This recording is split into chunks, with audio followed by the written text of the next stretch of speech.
ছোটবেলায় অনিরুদ্ধকে বাঁচিয়েছিল বাণী, জানতে পেরে জড়িয়ে ধরে কান্নায় ভেঙে পড়ল অনিরুদ্ধ। অন্যদিকে মৌলিকে চর মেরে উচিত শিক্ষা দিল নকুল। হ্যাঁ বন্ধুরা, এমনটাই দেখা যাবে। তাই সম্পূর্ণ জানতে ভিডিওটিতে লাইক দিয়ে চ্যানেলটি সাবস্ক্রাইব করে দেখতে থাকুন। গল্পের শুরুতে দেখা যাবে মৌলিকে অনিরুদ্ধ বলে, শোনো মৌলি, যেদিন দাদু, মাসিমণি সবার নিজেদের ভুলটা ভেঙে যাবে না, সেদিন তুমি বুঝতে পারবে আসল সত্যি কাকে বলে। সত্যিটা একদিন সবার সামনে আসবে মৌলি, সেদিন তুমি তোমার সিংহাসন রায়বাড়ির হারাতে পারো। তখন তো এই কথা শুনে মৌলি প্রচন্ড ভয় পেয়ে যায়। ওইদিকে সবাই অনিরুদ্ধর কথা শুনে চমকে যায়। এদিকে দেখা যাবে অনিরুদ্ধ নকুলের কাছে সব সত্যি জানতে পেরে বান্টির কাছে আসে। তখন দেখতে পায় বান্টি ওর বাবার ছবিতে মালা দিচ্ছে। তখনই অনিরুদ্ধ বান্টিকে বলে, বান্টি, আমি, চোখ খুলে দেখো। তখন বান্টি অনিরুদ্ধকে দেখে বলে, এ কি অনিরুদ্ধ দা, আপনি? তখনই অনিরুদ্ধ বলে, হ্যাঁ। আচ্ছা বান্টি, তোমার বাবার সম্পর্কে তোমার কি মনে আছে? তখন বান্টি বলে, আমার বাবাকে তো আমি কোনোদিন দেখিইনি। তখন অনিরুদ্ধ বান্টিকে টাকা দেয় আর টাকা দিয়েই বলে, এবার বলো তো তুমি কি কি জানো? তখন বান্টি বলে, আমি আর কি কি জানবো, আমার মা বলেছিল আমার বাবার নাকি অ্যাক্সিডেন্টে মৃত্যু হয়েছিল। তখন অনিরুদ্ধ অবাক হয় আর বলে, অ্যাক্সিডেন্টে? কিভাবে অ্যাক্সিডেন্ট হলো? তখন বান্টি বলে, আমি কি করে বলবো। তখন অনিরুদ্ধ আবার বান্টিকে টাকা দেয়। তখন বান্টি টাকা পেয়ে অনিরুদ্ধকে বলে, হ্যাঁ, আমার মা বলেছিল বাবা নাকি ট্রাক চাপায় মারা গিয়েছিল। আসলে বড় ম্যাডামের কোনো একটা কাজ করার জন্য গ্রামে গিয়েছিল বাবা। সেখান থেকেই কি করে মারা গেল সেটা আমি জানি না। আর বাবা নাকি গাড়িও নিয়ে গিয়েছিল, কিন্তু তারপরে কি হলো জানি না আমি। তখন অনিরুদ্ধ বলে, আচ্ছা তোমার বাবা কোথায় গিয়েছিল, কোন গ্রামে? তখনই বান্টি ছোট রাজাপুর বললেই তখন অনিরুদ্ধ মনে মনে বলে, এটা তো বাণীদের গ্রাম। তখন অনিরুদ্ধ বলে, আচ্ছা সেটা কোন দিন ছিল? তখন বান্টি বলে, আমি তো জানি না। তারপর টাকা চাইলেই অনিরুদ্ধ বান্টিকে সব টাকা দিয়ে দেয়। তখন বান্টি বলে, ওই যে মৌলি ম্যাডামের যেদিন জন্ম হয়েছিল সেদিনই সেদিনই বাবা মারা গিয়েছিল। তখনই অনিরুদ্ধর মনে খটকা লাগে আর মনে মনে বলে, তাহলে তো সব কথা মিলে যাচ্ছে, তার মানে নকুল কাকা যা বলেছিল সবটা সত্যি। ওইদিকে দেখা যাবে অনিরুদ্ধ বাড়িতে এসে বাণীর জন্য খাবার নিয়ে আসে। তখন বাণী বলে, মিস্টার চ্যাটার্জি, শুধু আমার খাবারের খোঁজ রাখলে হবে? আপনিও যে খাওয়া দাওয়া বন্ধ করে দিচ্ছেন সেই চিন্তা আপনার রাখতে হবে না, নিজেকেও তো ভালো করে খেতে হবে। তখন অনিরুদ্ধ বলে, শোনো বাণী, তোমার খেয়াল সবার আগে, তুমি খেলেই আমার খাওয়া, বুঝতে পেরেছো? তখন তো বাণী এই কথা শুনে অবাক হয় আর বলে, না, আপনাকেও বসতে হবে। আপনি আমার সঙ্গে বসুন আর শুনুন, আমি আমার খেয়াল তো আপনি রাখবেন, আর এইভাবে আমাকে খাটের উপর বসিয়ে খাওয়ালে কিন্তু আমি অলস হয়ে যাব। তখন কিন্তু সবসময় আমাকে খাইয়ে দিতে হবে। পারবেন তো আমাকে এভাবে খাইয়ে দিতে? তখন অনিরুদ্ধ বলে, হ্যাঁ, পারবো না কেন? তোমাকে আমি সব সময় খাইয়ে দিতে পারবো। তোমার জন্য আমি সবকিছু করতে পারি বানি। তখন বানি অনিরুদ্ধর দিকে তাকিয়ে থাকে। তারপর অনিরুদ্ধ বলে, আচ্ছা খাবারটা ঠান্ডা হয়ে যাবে তো বানি, দাও তোমাকে খাইয়ে দেই। তখন অনিরুদ্ধকে বানি বলে, আগে আপনাকে আমি খাইয়ে দিই। তারপরেই বানি অনিরুদ্ধকে খাইয়ে দিতে থাকে। তখনই সেখানে তানিয়া চলে আসে। হাত থেকে অ্যালবামটা পড়ে যায়। তখন অনিরুদ্ধ বলে, প্রিন্সেস, কি এটা? তখন তানিয়া বলে, আর বলো না বাবা, এটা হলো মায়ের পুরনো অ্যালবাম। আমি ঠাম্মিকে দেখাতে নিয়ে গেছিলাম। তারপরে দেখা যাবে অনিরুদ্ধ বলে, আচ্ছা আমি রেখে দিচ্ছি। ওইদিকে বানি তানিয়াকে বলে, মাম্মা, একদম দুষ্টুমি করবে না, ঠিক আছে? এখন লক্ষ্মী মেয়ের মতো ঠাম্মির কাছে গিয়ে শুয়ে পড়বে। তখনই তানিয়া বলে, ঠিক আছে, গুড নাইট মা। তারপর অনিরুদ্ধকে বলে, গুড নাইট বাবা। এই বলেই তানিয়া সেখান থেকে দৌড়ে চলে যায়। ওইদিকে অনিরুদ্ধ অ্যালবামটা রাখতে গেলেই অ্যালবাম থেকে অনেকগুলো ছবি নিচে পড়ে যায়। তখন ছবিগুলো হাতে নিতেই অনিরুদ্ধ চমকে যায়। তখন সেই মেয়েটার কথা মনে পড়ে যায়, যে মেয়েটা অনিরুদ্ধকে বাঁচিয়েছিল। তখন অনিরুদ্ধ বলে, আরে, এটা তো সেই মেয়ে। এই মেয়ের ছবি এখানে কি করে আসলো?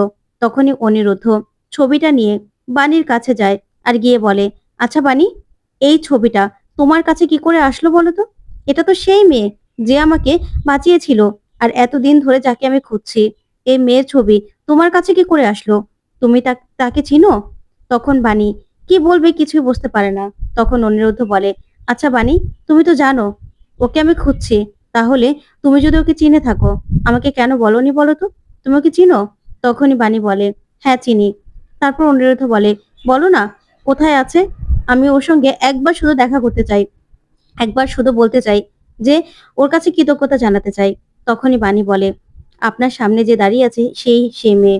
তখন তো অনিরুদ্ধ অবাক হয়ে বাণীর দিকে তাকিয়ে থাকে। তখন বাণী বলে, হ্যাঁ মিস্টার চ্যাটার্জি, আমি সেই মেয়ে। যাকে আপনি এতদিন ধরে খুঁজছেন। এই ছবিটা আমার ছোটবেলার ছবি। তখন অনিরুদ্ধ অবাক হয়ে বাণীর দিকে তাকিয়ে থাকে আর বলে, "বাণী, তুমিই সেই মেয়ে?" অন্যদিকে দেখা যাবে মৌলি অনিরুদ্ধ সাইন করা সেই ব্ল্যাংক পেপারে কিছু একটা লিখতে থাকে। তখনই সেখানে নয়নতারা আসে আর এসেই বলে, "দিদিভাই এত মনোযোগ দিয়ে কি করছে? যখনই মনোযোগ দিয়ে কিছু করতে যায়, তখনই আমার ভীষণ ভয় লাগে। উল্টাপাল্টা আবার কিছু করছে না তো?"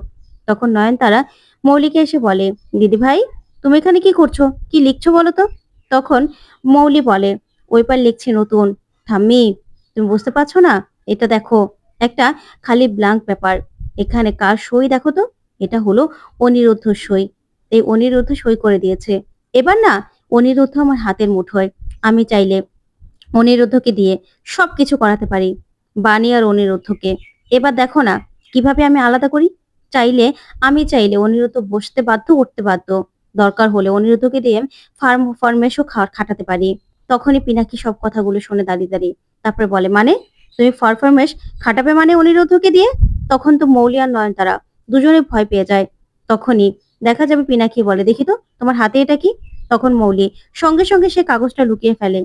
তখন নয়নতারা বলে, "আরে পিনাকি, কেন মেয়েটাকে এভাবে জ্বালাচ্ছ বলো তো?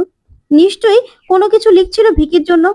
তুমি বাবা হয়ে সেটা দেখবে?" তখন পিনাকি বলে, "না ছোট মা, ওকে একদম তুমি আড়াল করবে না। শুনুন, ও যা করেছে তাতে আমার সন্দেহ আছে। আমার মনে হচ্ছে ও কিছু একটা আবার গন্ডগোল করতে যাচ্ছে। না হলে হঠাৎ করে ও এই কথা কেন বলবে?" তখনই মৌলি এই কথা শুনে ভয় পেয়ে যায়। তখন পিনাক্ষী বলে, "ও এখনো বড় হয়েছে সেটা ও বুঝতেই পারছে না।" তখন পিনাক্ষী মৌলিকে গিয়ে বলে, "আচ্ছা মৌলি, এই যে প্রশান্ত, এই প্রশান্তকে দিয়ে সত্যিই কি তুমি বাণীকে খুন করার চেষ্টা করেছিলে? কোনো রকম কোনো কিছুর সঙ্গে কি তুমি যুক্ত আছো বলো?" তখন ঈশানী বলে, "পিনাক্ষী, তুমি কি যে বলো না?" তখনই দাদু বলে, "আচ্ছা পিনাক্ষী, তোর মাথাটা কি খারাপ হয়ে গেল? তুইও কি ওই অনিরুদ্ধর কথা শুনে এসব কথা বলছিস? কেন এসব কথা বলছিস? আমার দিদিভাই এসব কেন করবে বলতো? তুই মাথা থেকে না এসব বের কর।" তখন পিনাক্ষী বলে, "না বাবা, এমনি কোনো কিছু হতে পারে না।" তখন ঈশানী বলে, "আরে ওই ছেলেটা তো সবকিছু উইথড্র করে নিয়েছে, ও তো স্বীকার করেছে। আর এখন এক কথা বলছে, পরে আরেক কথা বলছে।" তখন পিনাক্ষী বলে, "শোনো, মিনিমাম কমন সেন্স টুকু থাকা দরকার আছে। ওই প্রশান্ত এই যে কথাগুলো বলল, আর বাণীর উপর অ্যাটাক হওয়া, পর এতগুলো অ্যাটাক হওয়া, এগুলো কোনোভাবে কাকতালীয় হতে পারে না। একটার সঙ্গে আরেকটা জড়িত আছে। বুঝতে পারছো তোমরা? আমার না মনে হচ্ছে কোনো একটা যোগসূত্র আছে।" তখন নয়নতারা বলে, "যোগসূত্র তো অবশ্যই আছে। ওই যে বাণী থেকেই তুমি যোগসূত্র মিলানোর চেষ্টা করছো একটার সঙ্গে আরেকটা, তাই না?" ওইদিকে অনিরুদ্ধ বাণীর সামনে হাঁটু গেড়ে বসে পড়ে আর বলে, "বাণী, তুমি সেই মেয়ে? তুমি এতদিন কেন আমাকে বলনি বলো তো? তোমার মনে আছে বাণী? তুমি আমাকে বাঁচিয়েছিলে। তখন আমি তোমাকে বলেছিলাম যে আমি তোমার সঙ্গে দেখা করব। তোমার কোনো উপকার করব।" তখন বাণী কাঁদতে থাকে আর বলে, "হ্যাঁ মিস্টার চ্যাটার্জি, আমার সব মনে আছে।" তখন অনিরুদ্ধ বলে, "তাহলে এতদিন কেন বলনি? কেন বলনি তুমিই সেই মেয়ে?" তখন বাণী বলে, "আমি বলতে চেয়েছিলাম মিস্টার চ্যাটার্জি, কিন্তু আমি চেয়েছিলাম যে এত ঝামেলা হয়ে যাচ্ছে। পর এতগুলো অঘটন ঘটে গেল। আমি চেয়েছিলাম সবকিছু মিটে গেলে আপনাকে সব সত্যিটা বলব যে মিস্টার চ্যাটার্জি, আপনি যাকে খুঁজছেন আমিই সেই মেয়ে। আমি চেয়েছিলাম যে আপনার যোগ্য হয়ে সত্যিটা বলতে। কিন্তু আমি বলতে পারিনি মিস্টার চ্যাটার্জি।" তখন এই বলেই বাণী কান্নায় ভেঙে পড়ে। ওইদিকে অনিরুদ্ধ বাণীর হাত ধরে। তখন বাণী বলে, "হ্যাঁ মিস্টার চ্যাটার্জি, আমি সেই মেয়ে আপনি যাকে এতদিন ধরে খুঁজছিলেন।" তখন দেখা যাবে অনিরুদ্ধ বাণীর দিকে তাকিয়ে থাকে। ওইদিকে পিনাকি নয়নতারাকে বলে, "শোনো ছোট মা, আমার মনে হচ্ছে এই সবকিছুর সঙ্গে না মৌলি জড়িত আছে। কারণ এগুলো না এমনি হতে পারে না। আর মৌলি, তুমি আমাকে একটা সত্যি কথা বলো তো, তুমি এসবের সঙ্গে জড়িত নেই তো?" ওইদিকে দেখা যাবে ঈশানী বলে, "তুমি এরকম ভাবে কেন বলছো?" তখন পিনাকি বলে, "শোনো, এমনি কোনো কিছু ঘটতে পারে না। আর এই যে ছেলেটা এসেছিল তো ওই যে আরশির স্বামী হয়ে নাকি? কিন্তু আরশির সঙ্গে সম্পর্ক ছিল কার? ভিকির। এই ভিকি, ভিকি সবকিছুর মধ্যে থেকেও তারপরেও এ প্রশান্ত বারবার কেন এ সবকিছুর সঙ্গে জড়িয়ে যাচ্ছে? আচ্ছা মৌলি, তুমি আমাকে বলো, তুমি এসবের সঙ্গে জড়িত নেই তো?" তখন মৌলি বলে, "না ড্যাড, আমি এসবের সঙ্গে কি করে জড়িত থাকবো? বলো তো? আমি এসবের সঙ্গে জড়িত নেই।" তখনই সেখানে নকুল চলে আসে আর সে বলে, "এই মেয়েটা সবকিছু করতে পারে।" তখনই পিনাকি বলে, "দাদা, এখানে জরুরি কথা বলছি। প্লিজ এরকম করো না।" তখন নকুল বলে, "আচ্ছা, ওর নাম কি যেন? কি যেন ওর নাম?" তখনই দেখা যাবে দাদু বলে, আচ্ছা নয়ন, তোমাকে কতবার বলেছি তোমার ছেলেকে তুমি সামনে রাখবে? তোমার ছেলে বারবার আমাদের মাঝখানে কেন চলে আসে সব কথাতে? তখন নয়নতারা বলে, আচ্ছা নকুল, কেন এরকম করছিস বলতো? তখন নকুল মনে মনে বলে, আমার যে স্মৃতি ফিরে এসেছে সেটা তো আমাকে জানতে দিলে চলবে না। আমাকে অনিরুদ্ধ যতদিন না সবকিছু বলছে ততদিন ঠান্ডা মাথায় থাকতে হবে। তখন ঈশানী বলে, দাদা আপনি না ভিতরে চলে যান। আপনি প্লিজ এখানে থাকবেন না। যান ভিতরে চলে যান। আপনার শরীরটা তো ঠিক নেই। তখনই নয়নতারা বলে, আচ্ছা নকুল, তুই ওষুধ খেয়েছিস? তখনই নয়নতারা বান্টিকে ডাকে আর বলে, বান্টি ওকে নিয়ে যা তো। তখনই বান্টিকে চর মারার নাম করেই মৌলিকে ঠাসিয়ে একটা নকুল চর মারে। যা দেখে হাঁ করে তাকিয়ে থাকে সবাই। ওইদিকে নকুল হাসতে থাকে। অন্যদিকে দেখা যাবে বাণীকে অনিরুদ্ধ বলে, তুমি জানো তোমাকে আমি কত খুঁজেছি বাণী, তুমি আমাকে একটাবারও বলতে পারলে না। তখন বাণী বলে, আমি ভুল করেছি মিস্টার চ্যাটার্জি। আমি না অনেকবার বলার চেষ্টা করেছিলাম, কিন্তু আমি বলতে পারিনি, কারণ আমি আপনার যোগ্য ছিলাম না। সেই মেয়েটা যে আমিই ছিলাম, আমি বলতে পারিনি। আমি চেয়েছিলাম যে আমি আপনার যোগ্য হয়ে উঠব, তারপরেই আপনাকে আমি বলবো যে আপনি যাকে খুঁজছেন সে আমি। তখন অনিরুদ্ধ বলে, সবকিছু এভাবে কাকতালীয় হতে পারে না। আমি যাকে এতদিন ধরে পাগলের মতো খুঁজেছিলাম সেই তুমি। আমি না অবাক হয়ে যাচ্ছি বানি, তোমার লকেটটা দেখেছিলে তো, কত যত্ন করে আমি রেখেছিলাম। তোমাকে আমি আর হারাতে চাই না। তখন বানি বলে, আমিও হারাতে চাই না আপনাকে আর। এই বলেই বানি অনিরুদ্ধকে জড়িয়ে ধরে আর অনিরুদ্ধ বাণীকে জড়িয়ে ধরে। তখন অনিরুদ্ধ মনে মনে বলে, তাহলে তার মানে এই সবকিছু কি এক এক করে মিলে যাচ্ছে?